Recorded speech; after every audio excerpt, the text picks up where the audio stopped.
going to give you 10 tips or 10 facts you might not know when it comes to the gameplay of the game. The first one is the slow that stops you from going paper mode, I guess. Some people call it. I think it's called stringified, but everyone calls it paper mode. So obviously everyone knows that Meddelena's Q makes you not be able to go in paper mode if you are the enemy. But also, I guess some people don't know that the slow grenade does it too. Again, maybe like a stupid thing, but it's still a good thing to keep in mind. No one really uses the slow grenades. I don't really use it. I don't know if it's really that good, but still good to keep in mind. It also does the same effect as Meddelena's Q.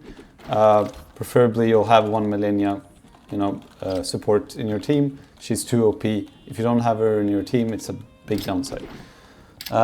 Number 2 is the stringified damage. So a lot of people don't know, but the stringify obviously reduces your hitbox, but it also changes the damage outcome or damage output. So if you go on B, you can see it right here. Stringified damage is the amount of damage you'll do. Okay, there's 2 different things: damage and damage reduction. That's going to be part 3. The stringified damage is how much damage you do when someone else, when the enemy is in the stringified or paper mode. I've been ready for ages. Let's so right get now, started. it says 64. That means that I do 64% of my original damage on someone with that's in paper mode. So for example, this one, the upgrade here, you can either go headshot. You always go headshot, always go headshot when it comes to these 2 upgrades here. The headshot is too OP. It brings the damage, for example, let's take 50 meters, brings the damage to from 81 to 100. That's a sure way, like 2-hit kill right there if you hit 2 headshots. But if you don't upgrade this, it's going to be a 3 headshot thing. You should always go for this. So you see that 2 headshot doesn't kill. Upgrade this. It's a definite kill, I believe. Unless they have heavy, then they're going to be left with 15 HP. But realistically, almost no one uses heavy. To be honest, it's almost not worth it. It can be good, especially if you're playing the main that can regenerate her armor on damage. But other than that, yeah. So that's how stringify works. You'll do 64% damage. You can upgrade this, for example. It will go from 64% to 74%. And the same thing down here. You'll have alternatives like stringified movement. It will increase your movement speed while going paper mode. Or this one, stringified damage reduction. This is going to be number 3. Stringified damage reduction is the opposite of stringified damage. It's going to be how much damage reduction you have. So if you go down here, it says stringified damage reduction ratio. It's on 36 right now, which, as you can see, correlates to the same thing.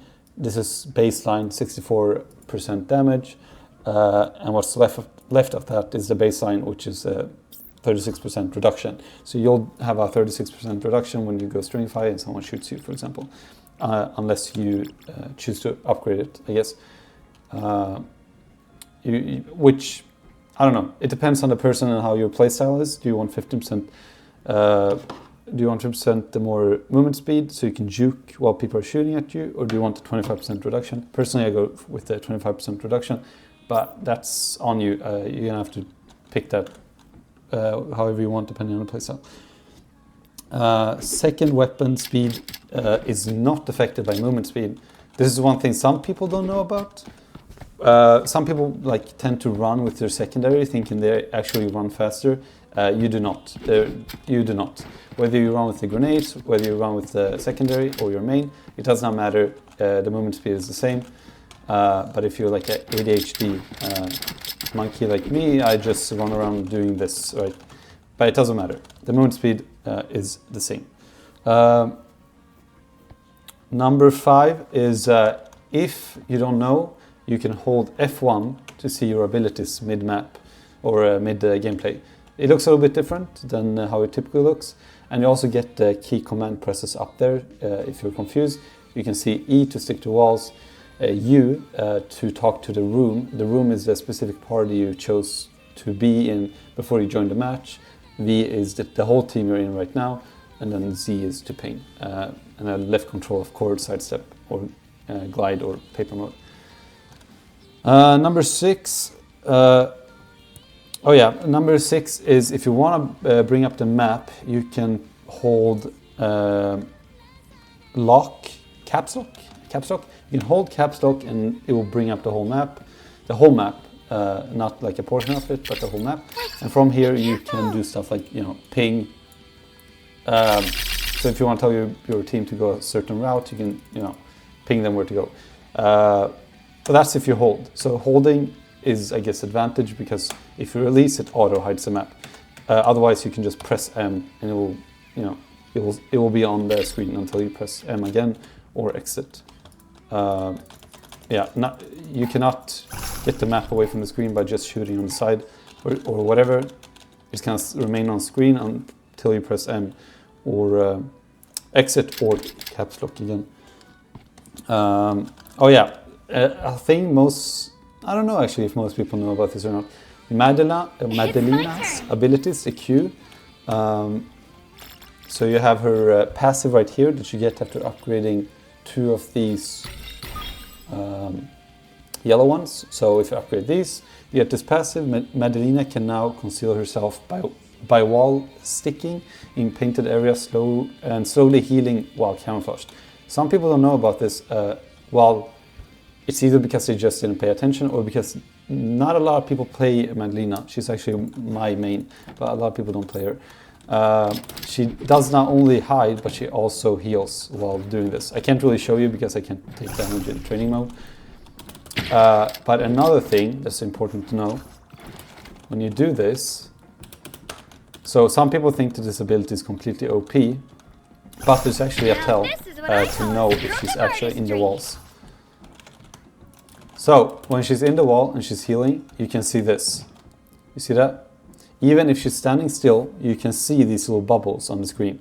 They're quite hard to see, to be fair, but they're there. I think if you pay a little bit more attention, and I think if you're playing on more of a higher ranked match with better players, this is something you definitely should pay attention to, because this is something that only the more pro players, more serious players are gonna do. No novice player is ever gonna do this. I barely do this ever because I just forget about doing it, because I'm always like rushing. I'm like hardcore rushing, and I always forget to do this. This is something I need to be better at doing. There's so many times where I'm like, holy shit, I'm low on HP, but then I don't do this to heal because I just forget about doing it.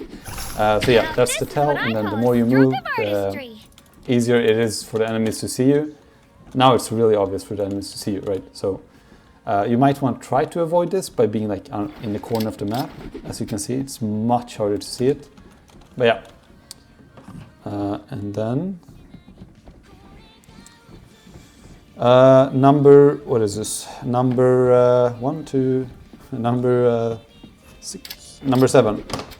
Number 7 is increasing footsteps. You can actually increase footsteps in this game. Footsteps and audio, audio-visual stuff is very important when it comes to detecting enemies. So if you go on your menu here, you can try to increase footsteps. The specific audio setting for footsteps is SFX, and it's right here. So if you can see here, determine the volume of gunshot, footsteps, skills, and other in-game effects.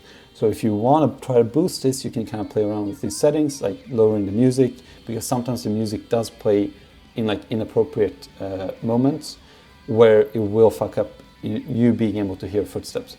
So it's the SFX. If you want to boost this up a little bit, it can definitely help you. And also do not forget to put surround sound on. Very important to actually know where the footsteps are. If you do not have surround sound on, you might feel like you're schizo, and you feel like someone is somewhere, but they're actually like the complete opposite of where you think they are. Right, and then there is the number indicators. There's something called flesh attack, and that is when you specifically hit their flesh when their shield is depleted. So the way you know this is obviously this game is very good at giving you like sound cues. So when you shoot someone, you'll hear the shield pop. It's very, very, very loud, so you will not miss it, right? Even if they're like the furthest distance, you'll hear it like it's in your ears. But another thing that people don't pay attention to is the red numbers. So hearing the indication of the shield being popped is one thing, but let's say a teammate pops the shield and you don't, right? Then it can be very important, like to know if the shield is actually popped. But you'll pretty clearly see that because there'll be a red damage indicator. So if I shoot this guy right now, the numbers that pop up will be red, as you can see.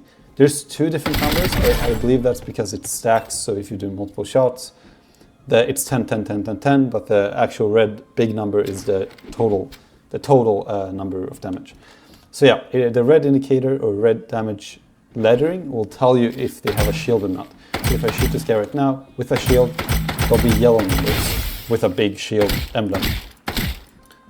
But then after that, there'll be just the red numbers. So yeah, that's a good thing to keep in mind. It's my turn. Also, number 9, we have this guy, Nobunaga. So if you play most snipers, I'm gonna go to a sniper. If you go to most snipers, they have this thing, the little meter thing, which boosts damage. So if I'm shooting right now, it does max damage. But if I just shoot without waiting, it's not going to do as much damage, right? Leave it to me. Now, this guy, Nobunaga, he also has the same thing, right? But it's also very, for some people, it's very confusing because it actually doesn't tell you anywhere where, what that is. I think it should tell you here with the passive. It does here. Nobunaga charges his shots in ADS mode. Fully charging shots causes enemy to lose their crosshair while aiming. It says it right there, but it doesn't say it anywhere here. So what this does is when you are aiming, as you can see, it's kind of wonky how it works because if I shoot right now, I'll lose the charge. But if I spam the shots, it's still gonna charge like normally and just auto shoot or auto fire when the charge is max. So as you can see, even if I'm spamming, it still charges up. So you do not necessarily have to, hold your shots, especially if you're in a stressful situation where you really want to kill someone. Don't worry about having this thing fully charged. If you're trying to peek someone, maybe charge it beforehand, and it might be a big advantage, maybe. So what this does is when you actually hit someone with it, it's not going to do any extra damage, it's not going to do anything else but obstruct their ADS. So when you shoot them with it for a few seconds, their scope will be completely like glitched out. So it's going to be really, really, really hard for them to actually aim and shoot you. So yeah, I think it's a small passive. I honestly don't really think it's a big deal, and I wouldn't really think about it too much. I'd probably just like ignore it, to be honest. His weapon is super OP and it does so much fucking damage. It's almost like Meddelena's weapon, but Meddelena's weapon has much shorter or much lower attack speed, but does much more damage. So this guy's headshot damage, for example, is 67. I think Meddelena's is okay, let's say upgraded. Upgraded 77, Meddelena's upgraded one is 100. So it's like 2/3 of the damage of Meddelena's, but the attack speed is much faster. Okay, another important thing that might be kind of weird, but kind of important to think about with the flashbang. This is number 10. Where is this? I'm so stupid, I didn't even see the lettering. Okay, with the flashbang. The way you get flashed in this game is you have 3 levels of flashing. Either you get flashed, or you get mildly flashed, or you don't get flashed at all. But an important thing to think about is you do not get flashed based off of if your character is seeing the flash. You get flashed based off if your camera, like the camera I'm watching right now, if you're seeing the grenade. So it's kind of weird, but it's also a very important thing to think about. So you might be like, oh, but my character was fully turned away, why did I get flashed? Because it doesn't work from the character's point of view, it works from your point of view. So as an example, if I flash myself here, obviously I'll be fully flashed, right? For quite a long time. And then there's the secondary flash. I'm gonna try to get it. I think it's, if you're really close, but you're still turning around. So that was like not a big deal, and obviously I don't really have to show you, but if you don't get flashed at all, there's no effect, right? So if you're really close to the flash, it will still flash you, but it's gonna be like for a second or something. So it could be a good strategy play if you want to rush a little corner of a room and there's a lot of enemies and your friends are following behind you. You could kind of technically like try to dive in and kind of like flash and try to turn around. I don't know. So here's how it works with depending on if your character is looking at the flash or if your camera is looking at the flash. I'll show you an example. If you flash and then turn around like this, for example, you see this. My character would not be seeing the flash whatsoever right now. Right, it's fully turned away to the other side, but I'll still be flashed. Even if the flash is outside of my screen, it doesn't matter. You have to be almost fully 180 degrees turned away with your monitor. So if I flash, as you saw, my character is fully like turned away, but it doesn't matter. You'll still get flashed equally as the same. I believe that flash was actually shorter than a normal flash looking straight at it, I believe. Hold on. That was a flash, and this will be even longer. Staring directly at it like that, it's definitely a little bit longer. It's like 20 seconds longer. But if you do it like you're supposed to, which is actually turning your monitor away and not the character, you do it like that, like you should, then you'll have that short flash like you should. Okay, that's about it. That was like the 10 things you could think about, I guess, that might help in the gameplay. I have so many of these because I've played for a while, so I'm probably gonna release another one where I have another 10 small things that could be good to think about.